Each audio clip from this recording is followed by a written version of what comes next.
मी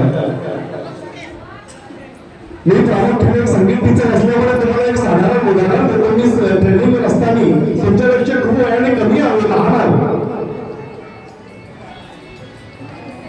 इंद्रकला सभागृह विश्वविद्यालय मध्य प्रदेशला असताना तिथे आम्ही जाऊन आलो. त्या ठिकाणी पॅरिसवरून एक जोडपा होता, पती आणि पत्नी.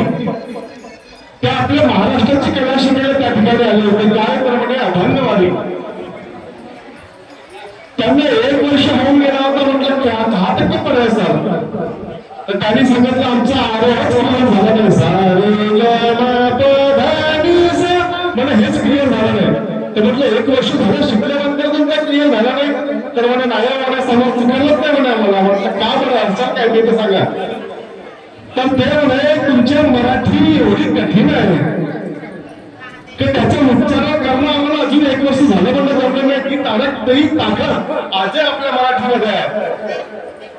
आणि आपली महाराष्ट्राची कला, आपली ग्रामीण लोककला आणि आपली ही जी परंपरा आहे, ग्रामीण लोककला आहे, याच्याकडे आपल्याला दिवसेंदिवशी दुर्लक्षामध्ये होत चाललेला आहे. शासनाचं याच्याकडे लक्ष नाही आहे. आणि तो लक्ष वेधून घेण्यासाठी हा महिलांनी जे लढा समोर घेतला आहे, एवढ्या महिला या कार्यक्रमामध्ये भजनामध्ये सगळ्या आमच्या माणसापेक्षा समोर झालेल्या आहेत.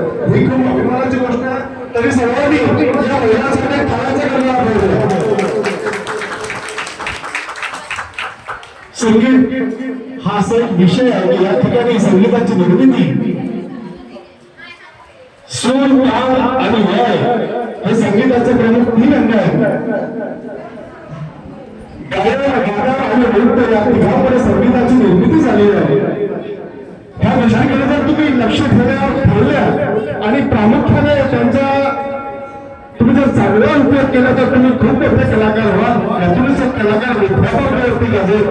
हे सगळ्यांना शुभेच्छा देऊन आणि पुन्हा या कार्यक्रमाचं ज्यांनी आयोजन केलं होतं राजाभाऊ गजबे साहेब, मी त्यांच्या मनापासून अभिनंदन करतो. मला या मंचावरती 2 शब्द बोलण्याची त्यांनी जी संधी दिली त्यांचं मी खूप खूप आभारी आहे. एवढे बोलून माझे 2 शब्द इथे समाप्त करतो. जय हिंद, जय महाराष्ट्र.